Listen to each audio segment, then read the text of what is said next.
Hey there. Welcome to the Pine Island Experience podcast.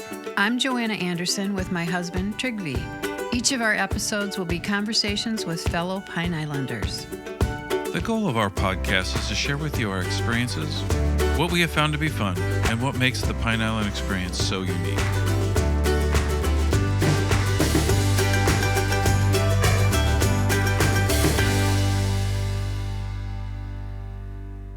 Well, just to say that, what we think it's really important for everybody, every human being to get out into nature somehow, and this is a very good way. And that what all the captains who work for me, that is, Chris and Joe and Brian, we all want to make our cruises the highlight of a vacation to Florida. And that's our goal with every cruise. We just feel so blessed to have found Pine Island and to run from Bokeelia. Captain Will was explaining the goal Matlacha Boating Adventures has to make each cruise a highlight of customers' vacations. Guests see dolphins and manatees in their natural habitat while enjoying an educational experience. And now, here's Captain Will.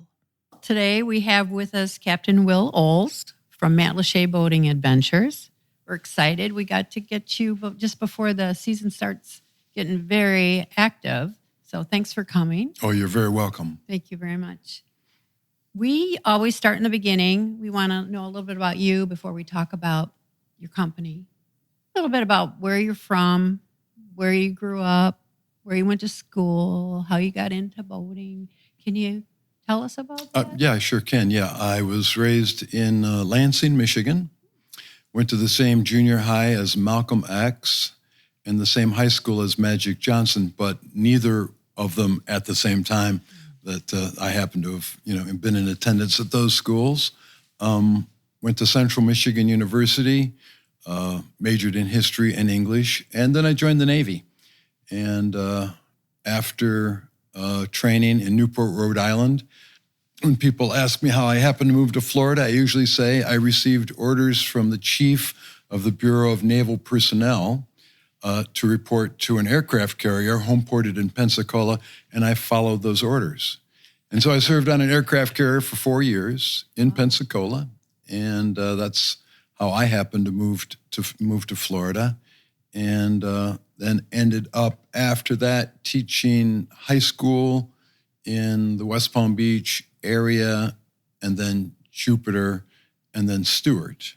I got my captain's license after I got out of the Navy. So my summer job as a teacher was always running boats. So I ran a 49-passenger boat up on Lake Superior, and I worked at the Chapman School of Seamanship in Stewart, teaching safe boating. And so when I retired from teaching, I decided it would be a natural thing to do to get into the kind of business that I'm in right now, which is excursions, at this point now from Bokeelia. I don't know if there's more you need to know about me.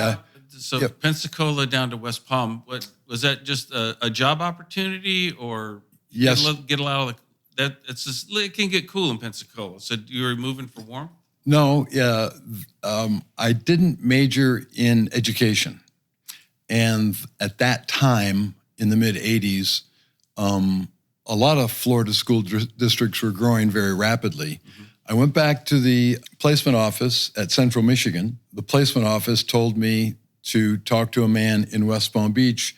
They were looking for teachers, and they had a program to take people with bachelor's degrees, get them started in teaching, and they had a 3-year certification program in the education certification.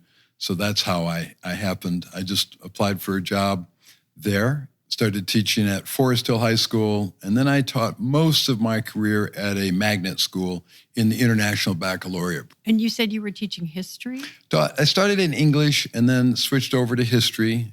And so most of my career, I was teaching International Baccalaureate history. That program is college-level history to 16 and 17 and 18-year-olds, at the high school. It was a very rewarding career, and I stayed with it as long as I could. I would say that I left teaching as the profession and the regulations and the state agencies and all the federal regulations just became too nonsensical to me. And so that's when I decided to retire from teaching. We moved over to the Fort Myers area when my wife took a job in Fort Myers. And one thing, I answered a Craigslist ad actually for a guy that needed somebody with a license and a boat to run cruises on the Peace River. So that's where I started here from the Navigator, as I say, showing, Yankees the big alligators and beautiful bird rookeries. And there's a ghost town up there that, that we could show some remnants of a place called Liverpool, where the phosphate mining processing center was when phosphate mining in this area first began. And so, that was great fun. So I ran boats there for a while, and then from Burnt Store Marina, and then from Matlacha, hence the name Matlacha Boating Adventures, and but now in Bokeelia. And I stick with Matlacha. I don't, obviously there are issues with changing the name of a business, but I stay with Matlacha because it's a word that still makes sense. Mm-hmm. It's a Calusa Indian word that means shallow water. And so even in Bokeelia, we have a lot of shallow water, and all around, of course. So that's why it is Matlacha Boating Adventures. Well, I think it's also one of the more unique names of an American city or American postal code, because most people don't even pronounce it Matlacha correctly, like until you live here or have been here on a trip. What's captain school? I mean, we've heard a lot about people that have gotten their captain's license. I assume that's needed to charter people and do these kinds of things, but what's that experience like and timeframes, et cetera? There's an excellent captain school in Cape Coral. And for anybody interested in getting their captain's license, I think it's called the captain school. I think anyway, the one that's in the downtown area of Cape Coral is excellent. For somebody who, like me, coming out of the Navy and having been a line officer, a ship driver, it was just, repeating a lot of the same information. But I think they prepare you to take the Coast Guard exam, which I think amounts to about 5 areas. It's like navigation, safety, the rules of the road, night operations, hulls and engines. It's those kinds of things. With regard to the navigation, it's basic chart work, which nobody ever uses in the real world anymore. Nobody runs around with a chart and a compass and a pencil, but you do have to do that.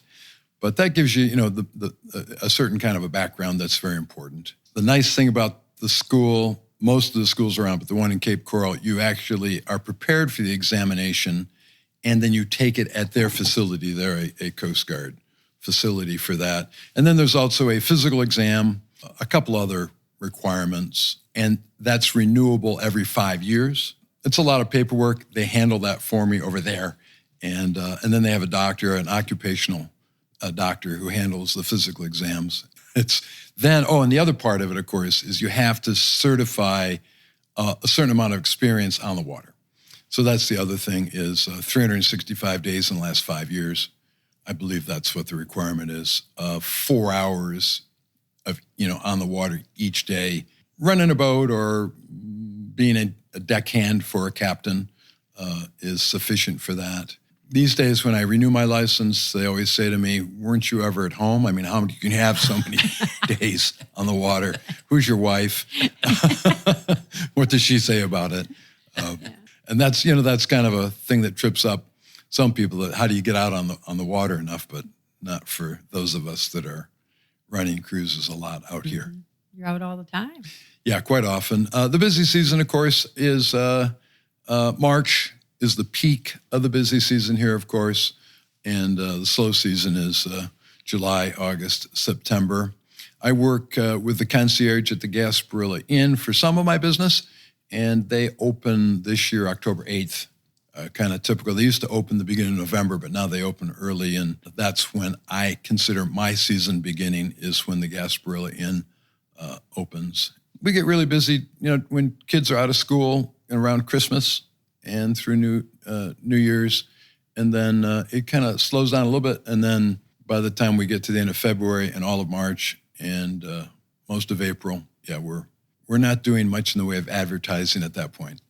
We're just answering the phone. So you mentioned the Matlacha Boating Adventures. When did you actually start that company then? Well, it was when we first started, my wife and I actually first started a Calusa Queen excursions. Calusa Queen, we had a 30-passenger tour boat that we started when I was working on the Peace River. And that was about 2009, I think. Okay. We ran that boat again from the Navigator and from Burnstone Marina, then a little bit from Matlacha.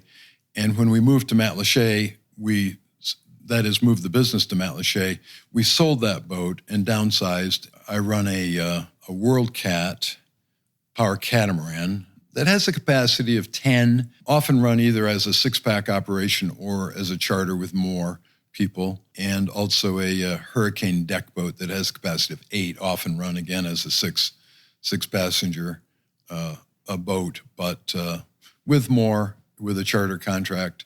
I can't remember exactly what year we moved to Matlacha. I'm getting some kind of a signal here from the director of marketing, and I'm not getting it. Oh, yes. Yeah, well, I guess you're talking about your heart. Yeah. Lisa had open heart surgery. And what year was that? I don't remember what year that was, but that was about 7 or 8 years ago. And so that was a thing that kind of changed what we were doing with the boat business. Sure. And it was at that point that we decided to downsize from a 30-passenger boat to boats that only require a captain, on them. Moving to Pine Island, I mean, having operated boats from different locations in this area, running from Bokeelia is such a joy. Obviously, because, the area is so beautiful on the one hand. On the other hand, it's like so close to where we want to be and where we want to take our passengers. Instead of coming all the way across the harbor from a Burnstone Marina or some other locale, even Matlacha, Bokeelia is just way better. My most popular cruise is a combination of, a nature cruise. The dolphins are all round. We can find manatees most of the year on the cruise, and it involves that and then lunch at Cabbage Key. That is by far my most popular cruise. And we generally run that either 9:30 to 1 or 1:30 to 5. Everywhere I go, it's 7 miles. It's 7 miles to Cabbage Key. If I'm picking up passengers in Boca Grande, if I have a cruise from there, that I run through the concierge at the Gasparilla Inn, it's 7 miles from Bokeelia to Boca Grande, and then from there 7 miles to Cabbage Key. Everything is 7 miles, and so it's the perfect. It's not too short and it's not too far for boats that run at about 20 miles an hour. And we go slow on a lot of our cruises to just to show people all of the sites and the history, the historical locations and buildings, sites from the water. People sometimes say to me, "Oh, are we going out on the Gulf of Mexico?" And I say, "No, we're not. I was in the Navy. I was on an aircraft carrier 4 years. I was on the Gulf of Mexico enough." And it's just so much more to see on the inland waters.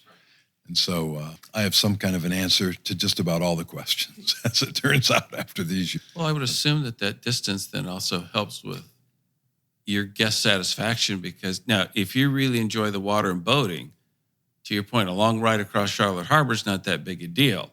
But if you're there about the sightseeing or observing nature or enjoying it, I think we're a very impatient society today. And so that 7-mile run, to your point, is not very bad to, pique interest and keep them going and make them happy, which I assume then helps with reviews and those kinds of things. It does, yeah. I have about 40 or 45% of my business is repeat customers. And last year, there's a couple that have been going on cruises with me now for about 3 years. Well, last year they were with me 8 times. Every time they would get a visitor to visit them in Cape Coral, they booked like 6 of them all on one day calling me for 6 different dates because they're very well organized. They plan things out very well. But they are repeat customers and they enjoy it just as much as, the visitors that they have that are new to the area. When you start out at Knight's Landing in Jug Creek, there's a semi-domesticated dolphin who's domiciled there about... Uno? Yeah. People call him Uno. I call him Lefty, which is just a little bit more specific about him. Uno is, one fin, one flipper, and Lefty indicates that that's the one he has. Yes. So it's just slightly more specific. So I call him Lefty, but he's often right there. And I just think of that because the lady and that couple that I mentioned that were with me so many times last year, and I'm sure they'll be back this year, she just loves the dolphins. I have had on 4 occasions people, I think, who'd not been out on boats much, who had never seen dolphins before in the wild. This has happened to me with 4 times, where I've had 4 people burst into tears at being so happy about seeing the dolphins. They are such great fun to be around. He's fabulous to be around. I've seen him in various locations as well, not just right there by Jug Creek Marina. Generally leaves for 4 or 5 or 6 months, and then he comes back, and he's just come back about a month ago. Oh, he's like a snowbird then. I guess. Yeah. I'd love to know where the other place he goes to hang out. But like I say, he's semi-domesticated, But I've seen him fish. I've seen him, he'll go off with the fishermen and just follow their, run in their wave off to their fishing grounds and then hang out with them, and then come all the way back. Sometimes that's up Gator Creek all the way into Punta Gorda and back. He's an amazing animal. Now, with your teaching experience, is it a fair assumption that you kind of incorporate teaching into the tours as well as the nature and the animals and the wildlife? Yes, I've studied the local history here. I tell folks when they get on the boat in an hour and a half to Cabbage Key, I've got about 3 hours of narration to get through. And then I say, to the extent that you want the narration, just about everybody does, but not everybody, but just about everybody would like to hear about the area. And it's the geology and the geography and the history of everything that we see along the way. It of course, involves the Calusa Indians, and we pass immediately by a Calusa Indian mound that isn't there anymore because it got mined out for the shell rock for roads in the 1920s. Where I run from, Knight's Landing, the proprietor there is Rosa Knight, and she was raised on that property. Her father owned that property, father, mother, and then extended the property. That is, brought in more fill, and she's a wealth of knowledge about the history of the area, especially from her childhood from the 1950s. Whether it's the history of the shell cut or that mound, or all of the various families, the old families on the island, she's a wealth of information. And but my discussion of it is kind of the circumstances that we're finding on the cruise as they might be different day to day. I've tried to become a little bit of an expert on the various migratory and non-migratory birds, as well as the dolphins and the manatees. I tell the story of the manatee protection over time. I've read the book, and I recommend it to my passengers. It's called Manatee Insanity, all about the history of manatees in Florida. Not being native to Florida, I think they've been in Florida waters about 400 years, something like that. The formation of the SAVE, the Manatee Club, is an interesting story that involves the former governor of the state, Bob Graham, and his daughter, Gwen Graham, and Jimmy Buffett, and how that came about. I tell folks that whole story, and how in the mid-'80s, we went from having about 1,600 on the surveys to having around 7,000 manatees now in Florida waters. But again, that's the kind of thing that's the story I tell when we're around manatees. I don't just throw that into the cruise somewhere. It's not the same talk through, like a bus tour or whatever. Right. But that's in your reviews a lot, how knowledgeable you are of the area. And I was thinking your history major, but it sounds like you really studied, because you were on the East Coast of Florida. Right. And you came over to the West Coast and learned, Right. about the history. That's right. And then the history of Cabbage Key, yeah. and how it was a hog farm at one time. And there was a Homestead Act title to the land when the Mary Roberts Reinhardt family bought the island, how they had to pay both the Homestead Act owner, who I don't think perfected his title because he wasn't living there. But in any case, they paid him, and they paid some folks that were just living on the island and to get good title. And that's such interesting history from 1936, that island, and then having a Colusa Indian mound dating back 2,000 years. I do always tell folks, I make a statement that isn't true, which is that Usepa Island is the strangest place in the world. And then I modify that and say, well, it's got to be in the top 1,000. And I kind of have this trick that I use where I show them the homes, mostly built, after 1975 or in the 70s, 80s, and 90s. And the trick is, look at these houses and guess what year it was people first lived here on this island. And I will get some fairly good guesses that maybe the 1920s, when Florida was booming, or after the Civil War in the 1880s when expansion out of the South happened. And of course, the answer is 1000 BC. People lived on that island. So it's kind of as a teacher, I like to use trick questions. Mm-hmm. I was worried you gave him a test or something and graded it. I do. I've never done that. Done that to them? No. No. I threatened to do it, but I've. Well, your reviews are wonderful, so people are enjoying that. How do they hear you though over the roar of the engines, or do you stop and talk? Yeah. Okay. On my WorldCat, I usually am seating people either beside me and in front of me. And that boat, because of the way I've configured it, will actually run up on a plane at about 15 miles an hour at only about 2,200 RPMs. So I'm able to make myself heard that, but I stop a lot. And that's really the bulk of my presentations are made when the boat stopped. And the same with the Hurricane. I sometimes find myself yelling over that two-stroke, but generally I'm stopping the boat to make presentations about the various, things that folks are interested in. And I do take questions. I'm okay with questions. So what are some of now you talked about how great all the different ones are, especially that woman that went on 8 different ones in one season.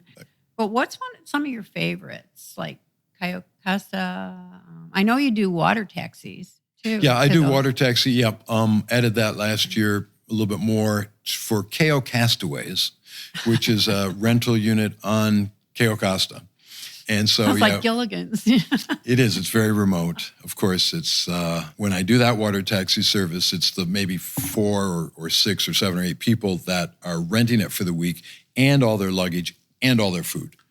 All they have there for electricity is a little Honda generator. The place is so well laid out that every time I've picked them up, they've all said the same thing. We're not ready to go. So that place is popular when the weather's not terribly hot. And then I'm working this year with some folks at North Captiva Island as well for water taxi service. The favorite one is the Shelling cruise to Surprise Beach. And that is a place that Chris and I learned about after we started doing the water taxi service to Cayo Castaways, getting to know Cayo Costa better in that midsection, that mid area. It's a hog trail. We go to, on the inside, to a hog trail, and we get people off into about 8 or 10 inches of water, and then up to the shoreline to where this hog trail ends. And so you get on the hog trail there. You have to walk over logs and under branches through the mangrove and sea grape. And that's about 2.5 minutes through that trail. And then you emerge out into the middle of the island where it's more open, and then follow a trail across another 4 or 5 minutes to where, the Gulf of Mexico, opens up in front of you. And the reason that the shelling is so good there is because most people don't know how to get there. It takes local knowledge to find the hog trail itself. And then you're at a place where there are very rarely any other people. And so, as I say, all the Yankees haven't tromped over that beach, so the shelling is usually good there. And it's children just love the adventure of seeing how Florida was, I guess, 100, 200 years ago on Cayo Costa. And then the vista is so nice. You actually pass several older sable palms that have burn marks on their bases from a forest fire that was there about 10 or 12 years ago. It's an adventure just sort of finding your way across the island and then to this beautiful beach. And I don't like necessarily disclosing exactly where that's located, honestly. That's like fishing coordinates. You don't share the exact numbers. That's right. These kids are going to, especially, are going to remember that their whole lives. Yes. People do ask me to take them to Sanibel or Captiva, and I say no. I don't go. As far south as I go is North Captiva. Now that Mainstays is back open again, that restaurant there, which was Barnacle Phil's, it's going to be hard for me to call it Mainstays. But anyway, now that those docks and that restaurant is back up, I can go, and I go that far south, but no further south, and then really no further north than Gasparilla Sound, that part adjacent to Gasparilla Island, northeast of Boca Grande. That's as far north as I go. You're still finding new places. Yes. That's incredible. New adventures. And that was just kind of dumb luck. A friend of mine, to find the hog trail, a friend of mine, Steve Ballard, I was at Cabbage Key at the bar chatting with him, telling him about taking folks to Cayo Castaways. And he said, "Oh, you've got to go to this spot. You haven't been there in about 4 years, but you'll have to check that out." And so he was the one who, he's an interesting character. He owns a place on North Cap, and a buddy of mine, he told us, exactly how to get there. You almost need a pirate's map or something. Almost, yeah. When I worked up on the Peace River, there were a lot of pirate stories. But there are a lot of pirate. I mean, just the name Usepa itself, supposedly based on some naming by Jose Gaspar of a woman that he kept captive, whose name was actually Josefa. And then the mistake made with whatever he wrote, when they wrote maps, I guess they thought his J was a U and his P's were F's. F's were P's, I should say. So the funny thing about me, with my history background, what it kind of takes for something to be history, there does really need to be a little bit more proof than some old French dude who lived in Tampa in the 1880s who claimed to have been his first mate and brother-in-law. But in any case, it's great fun. All right, as long as you're talking about those kinds of stories, you've mentioned Cabbage Key any number of times. Did Buffett really write Cheeseburger in Paradise there, or is that just a great story that adds to the experience of going to Cabbage I've talked to Mark Young, who is the island historian, and he wrote a great history of Cabbage Key that's available for sale on the island, at the gift shop. And I've also done some original historical research into that question.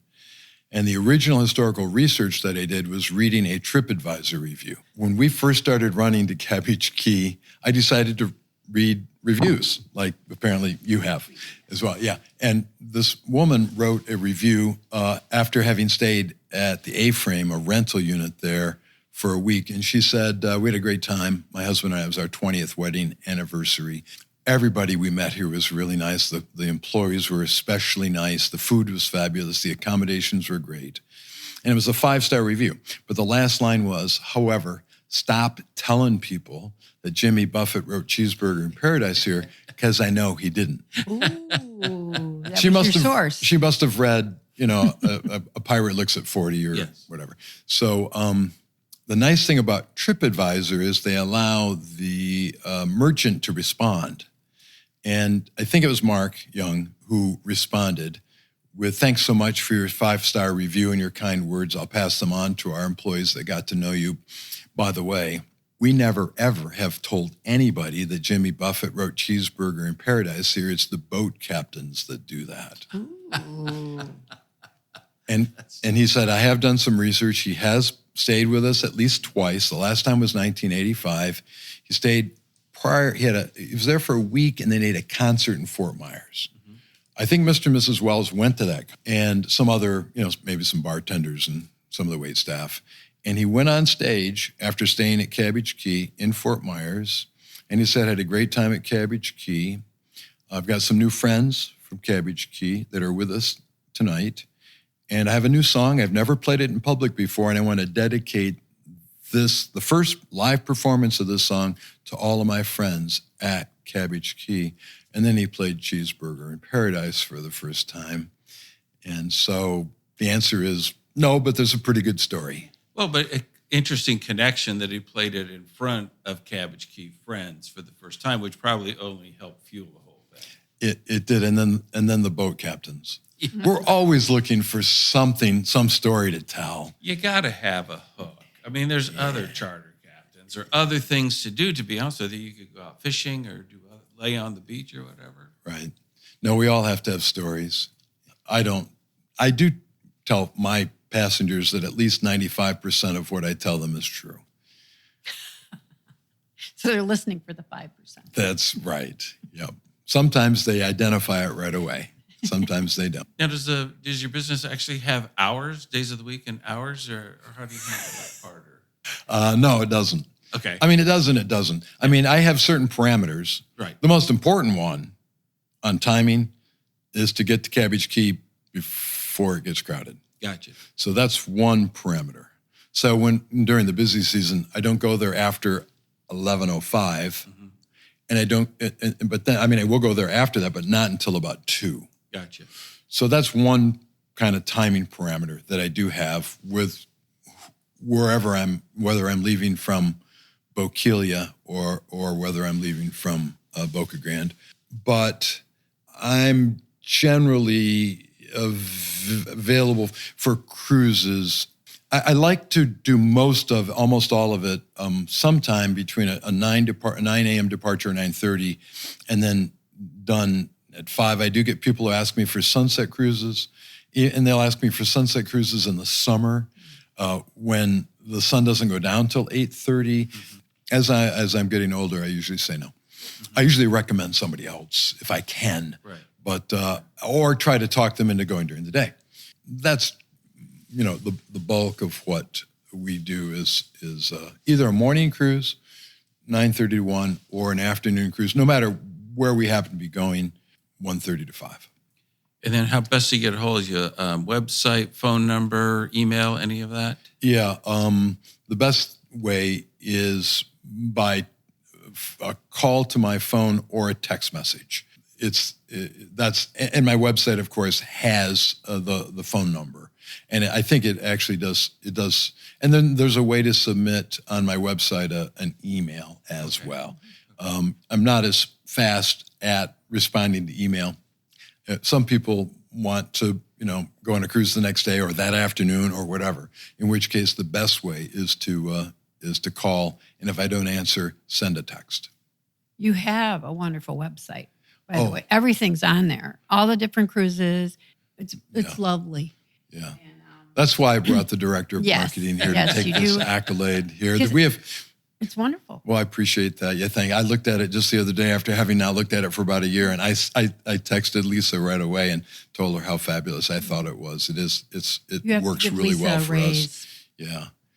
And it's static and not static. It gets updated by some professional that Lisa hired, which is very nice. It looks like almost all the cruises are on there. Maybe not the Last Secret one, but all the different things you can do. You even talk about you can teach people how to run a boat. I do, yeah. Having had that experience at the Chapman School of Seamanship, I've found that to be less than 1/100th of 1% of my business. I find that most men who want to run a boat don't want to take a lesson. And I understand it. I do have that thing, which, imagine the situation, you pulled up to Cabbage Key and everybody's out on the patio looking at everybody running their boats, and the wind's from one direction, the current's the other, and you can't get the dockmaster's attention. How can you master this situation? But it hasn't, that is a marketing tool, I've only had actually given 2 lessons in this area, which is fine with me. I'm perfectly happy with that. But there is a need for it. There is. Yes, there is. Yes. Joe and Brian, we all want to make our cruises the highlight of a vacation to Florida. And that's our goal with every cruise. We just feel so blessed to have found Pine Island and to run from Bokeelia. Well, it sounds like you've made it a highlight for a number of people. So it sounds wonderful. And it's growing. I mean, you come up with more ideas and people keep coming back. They do. A lot of repeat customers. Well, thank you both very much for coming. We enjoyed this. Well, thank you. We enjoyed it very much too. Thank you. We hope you enjoyed our Pine Island Experience podcast. If you have any ideas for us, people to interview, or any comments, please feel free to email them to us at pineislandexperience@gmail.com. That's pineislandexperience, all one word, @gmail.com. Don't forget to like us, and you may subscribe to this podcast using all the major catchers like Apple iTunes, Google Podcasts, and Spotify. Thanks again for listening, and remember, island life is a constant vacation. We'll see you on the next podcast.